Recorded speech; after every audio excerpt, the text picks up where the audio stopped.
hindi naman para makaganti ka sa trainer na yon, pero parang ganun na nga yung mangyayari. Ang gagawin mo, hello guys, pag-usapan natin ngayon ang tungkol sa BPO, call center. Kasi nirequest to sa atin na request ng ating subscriber. So, pag-usapan natin. Anyway, meron nga pala akong experience naman kasi sa BPO. 7 years po ako sa call center. So, first 2 years ko, ako, outbound sales call center. Tapos, nag-inbound ako. Tapos, customer service. Tapos, nag-technical support din ako. So, I've been to a lot of companies. So, nakita ko rin yung pagkakaiba ng mga management style nila. So, at least pwede ko ma-share sa inyo. So, yun nga. Ang topic natin ay yung trainer daw na nagpa-power trip. In the sense na may favoritism at the same time namamahiya. Pinapahiya niya yung isang, siguro hindi niya gusto yung trainee na yun. Kaya pinagtitripan niya or pinapahiya niya pagka may maling nasasagot, which is maling-mali, 'di ba? So guys, kung nangyari sa inyo to, bibigyan ko kayo ng tip kung anong gagawin nyo. Okay? Para hindi naman masayang yung trabaho. Okay? So pero bago yan, pag-usapan natin bakit nga bang merong trainer na ganun, pinapahiya yung agent or yung trainee. So usually ang reason diyan yung nilagay na trainer ng management nila hilaw pa or bata pa, immature pa para sa ganung role. So maaaring siya 25 na or 30 years old na, tama lang naman yung edad, pero yung role na yun para sa kanya, hindi pa siya ready doon or bata pa siya. Pero usually sa call center, meron nga as in talaga 22, 23 years old trainer na eh. Kasi maaaring sobrang mga 2 years na sa company. Matagal na kasi sa call center yung 2 years eh. So, yun, 2 years na siya sa company, tapos magaling naman siya, tapos isa siya sa mga pioneer na nag-umpisa nung account na yun. Kaya, no doubt, magaling talaga siya mag-perform or sa call. Kasi gamay niya na yung trabaho. So, pwede na talaga siya mag-train. Pero, yun nga, ang training kasi hindi naman puro lang knowledge-based sa trabaho, kundi people skills din yan or handling mo ng tao. Kasi, para ka na rin team leader niya, para ka na rin supervisor niyan eh. So, yun ang nakikita ng company. So, or another thing, kaya siya nasa posisyon na yun, maaaring malakas na siya sa boss niya, which is real talk sa call center, may ganun eh. May talaga diyan, may politika, malakas talaga ang politika sa call center. But anyways, kahit saan namang company, meron din talaga yan. Another reason is maaaring kaya siya nasa pwesto na yun dahil sa politika din, malakas siya sa mga boss, mga connection niya, kaya siya nakapwesto ron kahit hindi pa siya ganun ka-deserving. Or, maaari ding ang reason kung bakit siya ganun ay meron siyang tawag dyan ay meron siyang maling behavior. So, maaaring meron siyang pinagdadaanan. Yun nga, sabi nila siguro yung childhood, ganun. Kaya nadadala niya yung behavior na ganun. So, dapat i-adjust niya yun pagka yun nga, sa maturity pa rin. Siguro hindi pa siya ganun ka-mature, kaya hindi niya na-a-adjust at na-a-apply niya yung ganun. Yung kanyang pagka-bitter sa buhay. Alright? Or kaya siya ganun, medyo meron siyang hindi gusto na tao. Pero dapat kasi professional siyang mag-treat, di ba? Kasi nga, siya ay trainer. So, ganito ang gagawin nyo. In case, guys, in case na ganun na mangyari, huwag nyong sasayangin yung trabaho. Kasi opportunity nyo na yan, nandyan na yan. Okay? So, unang-una, sayang yung trabaho. In-applyan nyo yan, na kayo dyan, pakahirap na kayo mag-apply dyan at hindi madaling makakuha ng trabaho. So, kung gusto nyo yung trabaho, 2 weeks nyo lang makakasama yan or 1 month nyo lang makakasama yung tao na yan. After nyan, hindi nyo na yan siya makakasama kasi sa floors na kayo, nagtatrabaho. Okay? Or after 2 months, ganun. So, titiisin nyo lang. Kasi yung trabaho na yan para sa'yo at para sa family mo, di ba? Okay? Tsaka kung maganda talaga yung bigayan, yung pasahod, wag mo munang bibitawan, sayang naman. Another thing is, hindi naman para makaganti ka sa trainer na yon.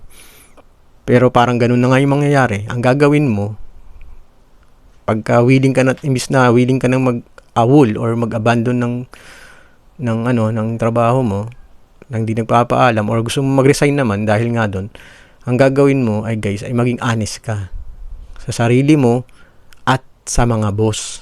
Okay? So, ganito gagawin mo dahil unang-una ayaw nila ng may trainer na ganun. Sila mismo yung mga boss mismo. Ang nangyayari lang, hindi sila aware, hindi nila alam yun. Kasi kung malalagas kayo sa training dahil sa attitude problem pala or maling pamamalakad niya sa inyo, mawawalan kayo ng 3, 4, 5 out of 20, 5 mawawala dahil sa kanya, dahil sa ugali niya, ay hindi magiging masaya yung mga boss niya nun. 'Di ba? Yung manager niya. Manager ng operation at ng manager ng HR. Kasi magkakakonek yan eh. Nababawasan ng company ng pera, nasasayang ng pera pag hindi kayo nagtatapos ng training kasi hindi kayo napapakinabangan sa operation. Isipin mo kung 1 week ka na pumapasok tapos nagkataon na may sweldo time cut-off, sweldohan ka pa. 'Di ba? Na hindi ka pa naman nagtatawag, hindi ka pa nakakausap na sa telepono. So ibig sabihin wala ka pang production or productivity. Wala ka pa naitutulong sa company, hindi ka pa napapakinabangan. Sinisweldohan ka na. Tapos yung HR department na 'yon, actually binabayaran yun ng operation. May charge yun eh. Nagbabayaran sila ng kada department, nagbabayaran sila niyan at the end of the month, ganun kung ilan yung napasa nila ilan yung inutusan nila sa HR na makahanap ng tao na ipapasa sa kanila para sa account nila or sa company nila. So hindi rin gusto ng HR yun na masasayang din kasi yung kanilang effort kasi mahirap maghanap ng tao. Okay, so ang gagawin mo, kakausapin mo yung manager ng HR o manager ng training department or yung manager sa floor kung meron kang access or pinakamaganda rin, manager ng HR. What you're gonna do is you're gonna ask for a re-waive. Re-waive. So, may-request mo na sama ka sa ibang wave. Kunyari, nasa wave, wave 15. Usually, pagka-ramping talaga yung account, dahil ibig sabihin, malakas yung demand ng account, sobrang laki ng campaign na yun. Every week or every month, meron naman yung Kasi kung mag-aawol ka bigla, magre-resign ka, tapos sasabihin mo lang, dahil na iba, yung re-reason out mo, ibang reason, magtatakpan mo pa yung trainer, hindi man siya yung makakatulong yun. Diba? Maging honest ka sa kanila kasi tinutulungan mo na rin sila actually. Isipin mo na, pag naging honest ka, tinutulungan mo mismo yung company. Yun nga ang gusto nilang marinig. Kaya meron pa nga yung exit interview para malaman nila. Baka sakali magsabi ka ng reason kung bakit ka alis sa company. Diba? So, yun. Ang gagawin mo ay guys, mag-request ka ng re-waive. Sasabihin mo lang na dahil po kasi parang unprofessional yung trainer at pinahiya ka niya at nahihiya ka na rin pumasok dahil nga paulit-ulit niya ng ginagawa at mas gagawin niya pa yun in the future at hindi magiging healthy sa'yo, hindi ka makapokus sa pag-absorb ng mga information or ng knowledge para sa account specific. Diba? Account specific protocols or objectives, ganun. So gusto nilang marinig yun actually at i-observe nila yun. Ngayon, guess what? Pagbalik mo ng training room after 1 day or 2 days, babait na sa'yo yan. Maniwala ka sa akin. Hindi ka na niya pakikialaman dahil napahiya siya. Pero hindi natin target na ipahiya siya or maghiganti. Pero yun talaga yung mangyayari. So, you save your job, you actually save the company rin, and he or she also save her job to be a better person, to be a better trainer in the future. Kasi kung pag in case na nawala ka after 1 week or 2, dalawa sa inyo nawala pa rin after 1 week or 2, ibig sabihin, hindi siya nagbago. Hindi niya inayos yung problema nyo. At patuloy na mangyayari yun. Maaaring hindi na siya maging trainer sa sunod. Kasi ayaw nila nang nalalagasan sa training. Guys, kasi it cost money. It's expense. Okay? So, yun ang pinakamagandang gawin mo. Natulungan mo na yung company, naging honest ka pa sa sarili mo. Kasi kung mag-aawol ka agad, binating 1 month or 2 months na wala kang trabaho. So, kung magpapa-rewave ka after 1 month or 2 months, mayroon namang, or usually less than 2 months, meron namang bagong wave dyan. Minsan nga, nagtitraining kayo, tapos may kasunod kayong wave na sa kabilang classroom lang. After 1 week nyo, may nagumpisa na yung another wave. So, kung ganun, pwede kang maisama na lang sa kabilang wave. Ikaw lang yung makikiusap para na sa ganun mas magandang mai-rewave ka or kung hindi sila papayag, magsasabihan nila mismo yung trainer na yan at babait na sa'yo yan. At the same time, sinave mo na rin siya para matuto siya na maging magaling na trainer. Kasi from that time, pag sinagsabihan siya ng mga boss niya, na-correct niya rin yung sarili niya na hindi niya alam na nakaka-offend pala at hindi niya alam na yun ang reason kung bakit nalalagas or nababawasan yung mga training at nagre-resign na lang na walang dahilan. Kasi kung mawawala ka na ng walang dahilan, hindi alam ng management na yun sila may problema. Ang alam nila, ikaw may problema. Bigla ka na nawala, hindi mo kaya yung trabaho na sabi mo, okay sa'yo magpanggabi, yung pala, hindi mo kaya, parang ganun. Or may problema ka sa buhay mo na hindi mo kayang ipagsabay sa trabaho.